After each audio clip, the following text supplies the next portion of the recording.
minutes pour l'adorer encore. C'est toujours un privilège, un moment sacré, un moment de bonheur dans la présence de Dieu qui partage cette joie avec moi. Alléluia. Bien-aimés, vous savez, le Seigneur est adorable. À chaque instant, il est adoré. À chaque instant, on l'adore. On se prosterne devant lui. Alors, si tu peux lever ta voix, élever la voix pour adorer le Seigneur, ce n'est pas donné à tout le monde. Alléluia. Amen. T'adorer, je soif de t'adorer, Seigneur, t'adorer,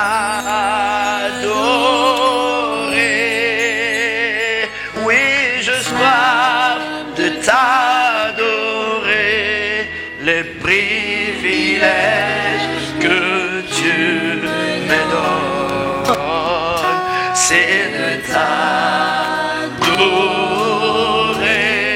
les privilèges que tu me donnes, Seigneur, c'est de t'adorer, oh oui, t'adorer, oh, je sois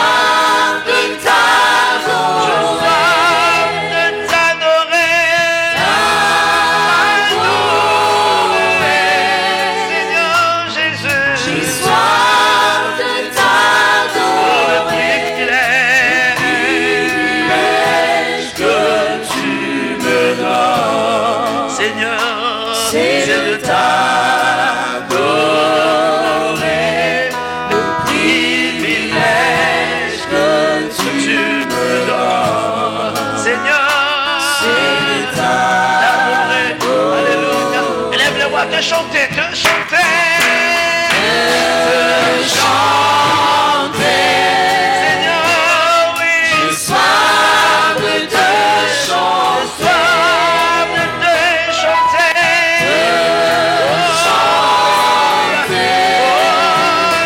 j'ai soif de te chanter, privilège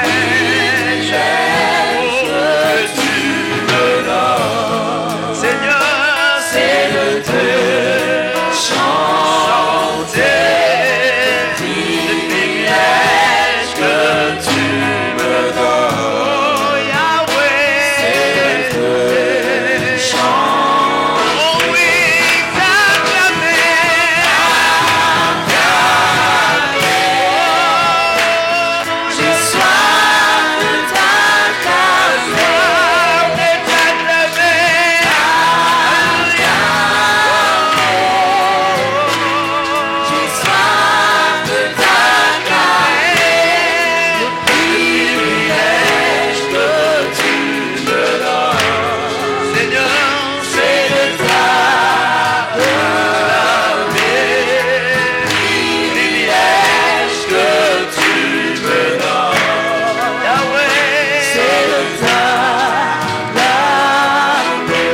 Seigneur. Voilà encore un moment extraordinaire où tu te tiens encore au devant de ton peuple, tu veux servir ton peuple, ta parole. Ce matin, nous revenons tous au devant de toi pour te rendre grâce pour la grâce que nous venons d'obtenir encore dans ta présence et surtout celle d'écouter ta parole, car la Bible dit, au commencement était la parole. Merci de s'adresser à nos cœurs. Nous voulons recevoir cette parole ce matin et nous sentir être interpellés et que le Saint-Esprit nous aide à la mettre en pratique dans le nom puissant glorieux de Jésus-Christ. Les pensées voyageurs, la somnolence, les distractions, tout ce qui peut nuire est entre Dieu à la réceptivité de la parole. Nous le déclarons nul et sans effet au nom de Jésus-Christ de Nazareth et te prions de parler car ton Église écoute. Ainsi nous avons prié, disons merci Seigneur Jésus-Christ. Amen. Amen. Le message de ce matin, c'est un thème que le Seigneur est venu déposer dans mon cœur la première semaine pendant ma retraite, identité. Alléluia. Identité. Nous allons parler sur l'identité chrétienne. Amen. Nous allons parler sur l'identité chrétienne. Donc, nous allons prendre nos Bibles dans les livres des Actes des Apôtres, au chapitre 11, du 19e au 26e verset. Actes des Apôtres, chapitre 11, du verset 19 au verset 26. Nous allons lire la parole de Dieu tous ensemble, en respectant la ponctuation. Élevons nos voix, lisons la parole de Dieu. Ceux qui avaient été dispersés à cause de la détresse survenue au sujet d'Étienne passaient donc en Phénicie, à Chypre et à Antioche. Ils ne disaient la parole à personne d'autre qu'aux Juifs. Il y eut cependant parmi eux quelques hommes de Chypre et de Cyrène qui, venus à Antioche, parlèrent aussi aux gens de langue grecque et leur annoncèrent la bonne nouvelle du Seigneur Jésus-Christ. La main du Seigneur était avec eux et un grand nombre de gens devinrent croyants et se tournèrent vers le Seigneur. La nouvelle parvint aux oreilles de l'église de Jérusalem et on envoya Barnabé en lui demandant de passer à Antioche. À son arrivée, lorsqu'il vit la grâce de Dieu, il se réjouit et il les encouragea tous à rester attachés au Seigneur d'un cœur résolu. Car c'était un homme bon, plein d'Esprit Saint et de foi. Et une foule importante s'est joignit au Seigneur. Il partit ensuite chercher Saül à Tarse. Après l'avoir trouvé, il le conduisit à Antioche. Pendant une année entière, ils participèrent au rassemblement de l'Église et instruisirent une foule importante. Ce fut à Antioche que pour la première fois, les disciples furent appelés chrétiens. Notre Père, nous voulons te rendre grâce pour ce beau moment. Merci de rendre disponible les cœurs de ton Église. Merci de parler et que nous soyons tous concernés par ta parole. Au nom de Jésus-Christ, nous avons ainsi prié. Alléluia. Alors, nous avons un thème. Peut-être que nous allons le terminer le vendredi. Je ne sais pas. Ou aujourd'hui. Nous resterons dans les temps. Ça, c'est notre souhait. Alors, l'identité chrétienne. Il y a deux mots qui composent notre thème. Il y a le premier qui est identité, deuxième qui est chrétienne. Nous comprenons que le mot chrétienne se rattache à l'identité qui a un nom féminin. Alléluia. Quand on parle de l'identité, on sous-entend quoi? Amen. L'identité, on peut dire, c'est l'ensemble des éléments qui renseignent sur une personne pour le rattacher soit à une nation, soit à un groupe, soit à une personne. Je vais essayer un peu de bien encore donner une définition. Vous pouvez, au dictionnaire, il n'y en a pas. C'est-à-dire, quand il y a les noirs ici, et que tu sens qu'il y a quelqu'un, la question que l'on pose, c'est qui? Qui es-tu? Amen. D'une manière ou d'une autre, tu dis, identifie-toi. Donc, à ce moment-là, la personne doit dire des choses qui sont rattachées à sa personne. C'est qui? Quand la police te fait arrêter, dit, identifiez-vous, monsieur. Je suis monsieur, tu donnes ton nom. Après avoir donné le nom, est-ce que vous pouvez prouver cela? Voilà pourquoi le papier d'identité vient après. Alléluia. Quand les papiers arrivent, c'est pour justifier l'exactitude des renseignements sur ta personne. Est-ce que nous comprenons? Alléluia. Donc, ces mots-là, nous sommes en train de les faire accompagner dans notre thème parce qu'il est important. Alors, chrétienne, là nous allons parler de chrétiens. Alléluia. Mais il est important, il est très important de se souvenir toujours. Il y a quelques événements qui se passent dans la vie d'une personne qui restent dans son cœur. Amen. Quand quelqu'un, une circonstance arrive pour la première fois, amen, on oublie difficilement la première fois. La première fois où tu t'es fait arrêter. Moi, je m'en souviens. Je revenais de l'église avec un très bon costume. C'était un séminaire avec Maman Varin.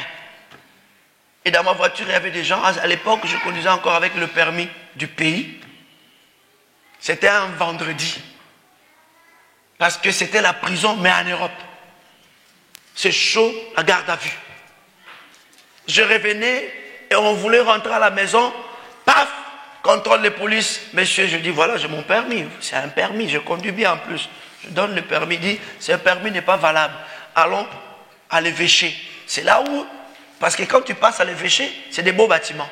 Mais à l'intérieur, il y a des trucs qui ne sont pas trop bien. Donc, il y a toujours des événements qui restent dans ta tête. Et la première fois, ça reste.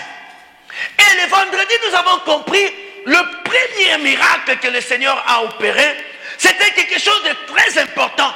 Et le Seigneur nous a aidé à comprendre un peu les étapes par lesquelles les éléments qui ont été réunis pour que ce miracle puisse avoir lieu. Et maintenant, nous parlons sur l'identité chrétienne. Quand est-ce que la première fois ce mot chrétien était prononcé?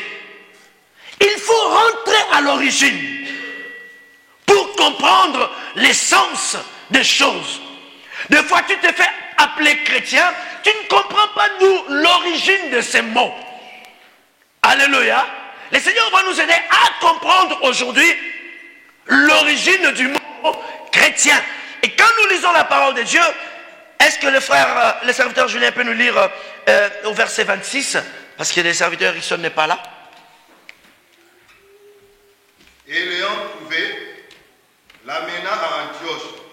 Pendant toute une année, ils se réunirent aux assemblées de l'Église et ils enseignèrent beaucoup de personnes.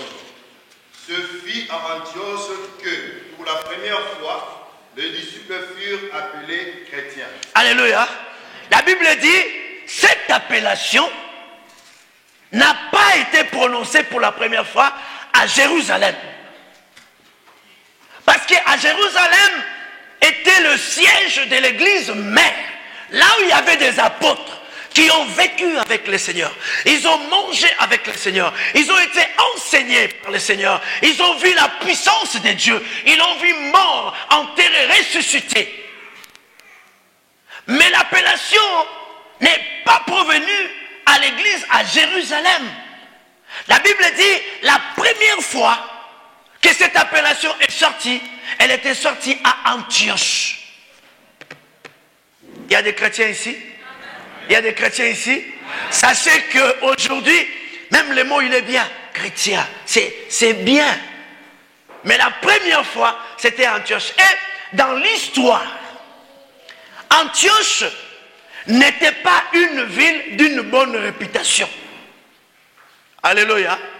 C'était pas une ville d'une bonne réputation. De telle sorte que ça, c'est sur le plan historique. Les gens prenaient référence de cette ville pour accompagner certaines insultes, certaines paroles dégradantes. C'est-à-dire, c'est comme chez nous, à un certain moment, pour insulter quelqu'un, il y avait les prostituées chez nous, on les appelait les mingando, en fait, au pluriel. Quand c'est le singulier, c'est mongando, c'est-à-dire c'est prostituée. Amen. Et or, il y a une tribu.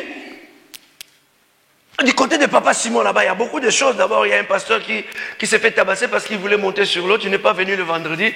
Et ça, c'est quelque chose. Même Maman Clémentine est en train de se rappeler de cette histoire. Venez à la prière. On a été beaucoup bénis le vendredi. Qui peut dire Amen? Ah oui. Le Seigneur nous a visités vraiment le vendredi. Alors, il y a une tribu qu'on appelle les Mingando. Après, je me dis, est-ce que c'est une tribu de prostituées? Ou c'est quoi? Donc pour insulter quelqu'un, quand on te dit, oh, allez, va là-bas, Mungando. C'est-à-dire, c'est un peu cette marque de référence qu'Antioche avait. Ce n'était pas une ville de bonnes références, de bonnes mœurs.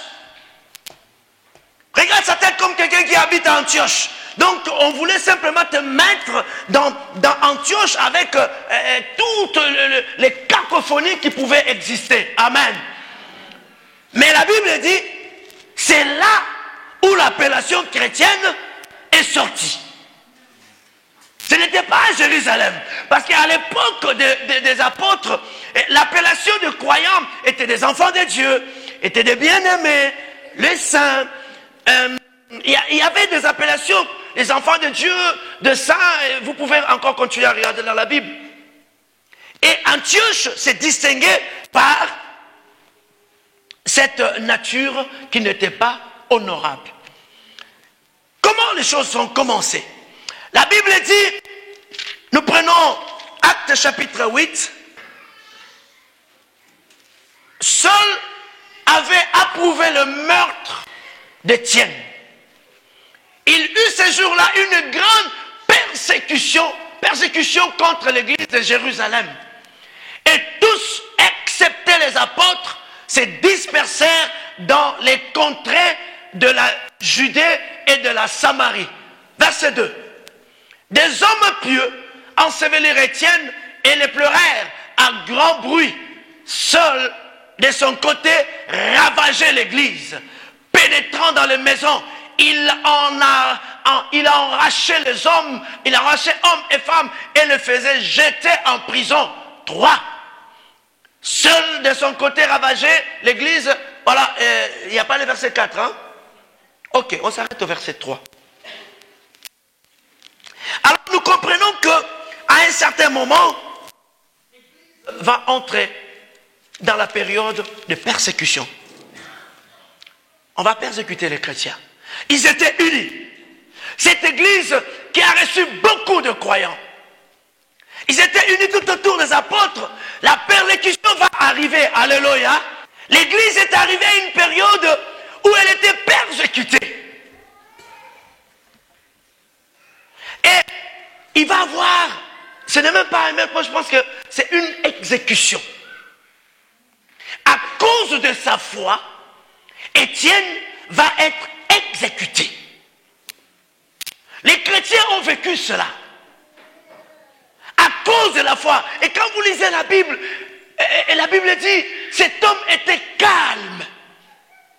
Quand il était en train d'être exécuté par de pierres, lapidé, il voyait la grandeur du Seigneur. Il n'a pas renié sa foi. Et les chrétiens ont vu cela. Cela a traumatisé l'église. Alléluia. Cela a créé la terreur à l'église. La Bible dit, tout le monde va se disperser. Amen. Ils vont tous se disperser. Parce que c'était le sauve qui peut. Sauf les apôtres vont rester. Alléluia. Les apôtres vont rester. Les diables entrent à l'église. Ils persécutent l'église. Les gens partent. Mais c'est que... Alléluia. C'est que j'aime. La Bible dit, au verset 19 du chapitre 8, la Bible dit, ceux qui avaient été dispersés par la persécution survenue à l'occasion d'Étienne allèrent jusqu'en Phénicie, dans l'île de Chypre et à Antioche, annonçant la parole seulement aux Juifs. Alléluia. Ça j'aime. Amen. Si les diables n'avaient pas persécuté l'église, l'église allait rester toujours sur place, grandissant à Jérusalem. Alléluia. La persécution arrive. Il tue Étienne. Il exécute Étienne. Dans la peur, les gens vont se disperser. Mais ce que j'aime, alléluia, ils ont gardé la foi. Mais dans la peur, ils couraient, ils sauvaient leur vie, mais tout en gardant la foi. Parce que ils continuaient toujours à parler en fouillant.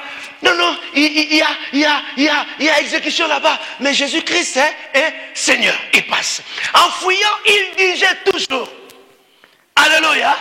Ils ont gardé la foi. Ils ont cru en cette parole. Malgré que les apôtres sont restés à Jérusalem, partout où ils passaient, Jésus-Christ est Seigneur. La bonne nouvelle est venue. La délivrance est là. La bénédiction est là. Le royaume des cieux est proche. Quand il y avait le son de balle ou de cheval, ils fouillaient. Là, je comprends qu'il y a la peur. Ça peut arriver qu'on puisse avoir la peur. Mais ma peur ne peut pas m'enlever la foi au Seigneur. Alléluia. La peur ne peut pas t'empêcher de parler de merveilles de Dieu. Parce que ces gens-là étaient convaincus. Amen. Bien aimé, j'ai toujours dit. Je l'ai toujours dit. Les diables commettent beaucoup de fautes dans la vie des enfants de Dieu. Amen. Alléluia. Quand il vient avec des tentations, quand il vient avec des obstacles, quand il vient avec, je ne sais pas moi, des blocages, quand il vient avec des difficultés, garde la foi, parce que tu sortiras vainqueur. Il ne faut jamais perdre la foi. Si Étienne n'était pas tué, je ne sais pas, peut-être dans d'autres circonstances, mais la Bible dit, travers la mort d'Étienne, la bonne nouvelle est allée jusqu'à Antioche. Et Antioche, c'est quelque part vers la Turquie, là. Chypre. C'est pas loin. Ce n'est pas l'apôtre Pierre qui a amené la bonne nouvelle à Antioche. Ce n'est pas l'apôtre Joseph qui a amené la bonne nouvelle à Phénicie. C'est que les gens qui ont écouté la parole, qui ont été convaincus par la parole, et quand ces gens-là fuyaient, ils annonçaient que Jésus-Christ est Seigneur. Alléluia. Et dans l'histoire,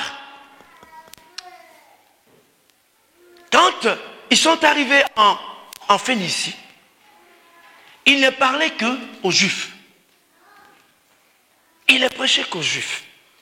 Et certains, arrivés en Phénicie, sont allés à Chypre. D'autres vont se retrouver à Antioche.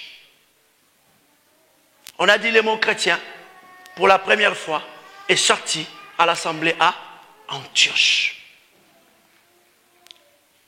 Or, la bonne nouvelle, la Bible dit, elle était prêchée seulement aux Juifs. Mais quand une équipe est arrivée à Antioche, ils ont brisé ces protocoles. Ils ont annoncé la bonne nouvelle et aux Juifs et aux non-Juifs. Alléluia. Et plus à Antioche, il y avait des non-Juifs, donc des incirconcis. Et tellement qu'il y avait le merveille de Dieu, tellement qu'il y avait la puissance de Dieu, les nouvelles vont arriver à Jérusalem. Non, à Antioche, il y a une assemblée, mais de païens convertis, des gens qui ne sont pas juifs. Alléluia. Amen, amen. Et la Bible dit à Jérusalem, Pierre va décider, il va dire, ok, nous allons envoyer Barnabas pour aller se rendre un peu compte, amen, qu'est-ce qui se passe à Antioche là-bas. C'était un miracle. Alléluia. C'était un miracle. Les non-juifs vont se retrouver avec les juifs ensemble. Et quand Barnabas va arriver, il va bénir le Seigneur. Il va dire, mais cette assemblée est fantastique. Il y a du boulot. On voit les non et les juifs ensemble. L'amour qui n'a pas de communautarisme. Un un amour qui n'est pas comme cet amour que nous vivons ici. Ou à la fin du culte, il n'y a que des gens qui ne parlent que leur langue. Ces démons-là, nous ne l'avons pas encore vaincu ici. C'est un esprit puissant. Mais les problèmes, on ne peut pas être délivré de cet esprit.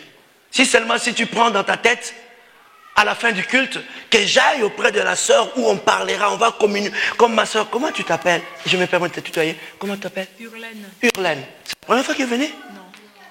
Ok.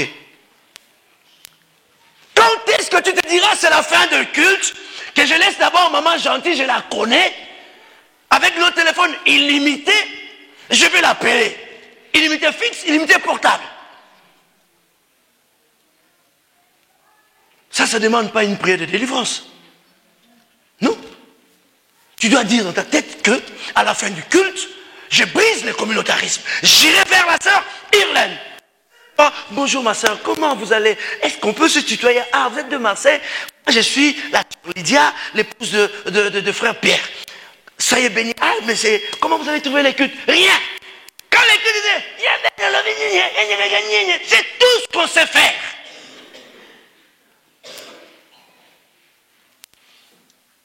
Alléluia. Et le peu de gens qui ne sont pas de notre origine sont frustrés. Or, nous comprenons à l'église d'Antioche, ils ont brisé ces barrières de communautarisme. Ce n'était pas facile. Parce que même Pierre a eu des problèmes pour accéder à porter la bonne nouvelle aux non-juifs. Il était réticent. Lisez la parole de Dieu dans le livre des Actes chapitre 10, quand il est parti dans la maison de Corneille. Très réticent. Mais Dieu, au travers des gens qui ont reçu la parole de Dieu, est arrivé à Antioche pour réunir les chrétiens. Et quand Barnabas a constaté cela, il a été content. Il y a du boulot. Il est allé chercher Paul. Paul est arrivé ensemble avec Barnabas. Ils ont travaillé pendant une année. Amen. La Bible dit, c'est en ces moments-là que les gens vont commencer à être appelés le chrétien. Quelqu'un va dire Amen. Est-ce que vous comprenez quelque chose? Antioche, qui était une ville de mauvaise vie, une mauvaise référence, à cause de chrétiens, il va changer de nature. Alléluia. Parce qu'il y avait des chrétiens là-bas. Amen. C'était pour la première fois qu'on va appeler les croyants, les disciples, les enfants de Dieu, les saints, les bien-aimés, chrétiens. Alléluia. Et il y a quelques éléments que nous allons comprendre dans l'attitude de ces disciples-là. Amen. Alors, chapitre 8, versets 1 à 4, la Bible dit, Saul avait approuvé le meurtre d'Étienne. Il y eut ce jour-là une grande persécution contre l'église de Jérusalem.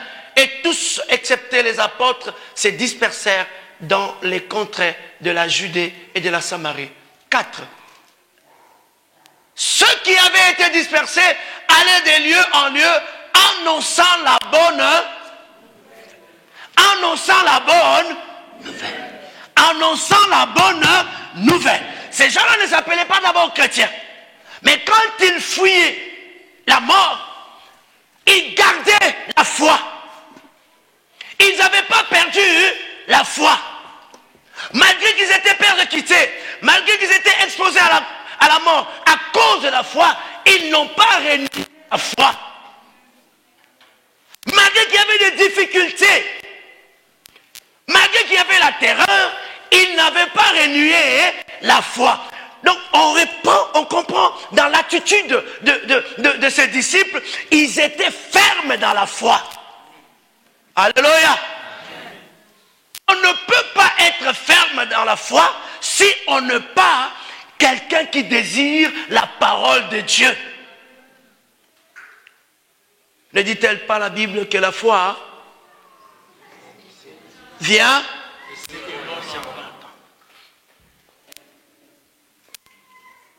Combien dans des difficultés, combien dans des problèmes, ils sacrifient leur foi? Hein? Combien? Mais le Seigneur te dit aujourd'hui, tu t'appelles chrétien, on t'appelle chrétien, alléluia, mais sache-le que ce mot-là est sorti de l'attitude des gens qui ont été persévérants dans la foi. Ils sont restés dans la foi. Tu peux dire amen. Garde ta foi. Alléluia. Garde ta foi parce que la première des choses, c'est ça. La deuxième des choses, nous l'avons dans toujours Actes chapitre 11, verset 19 à 20.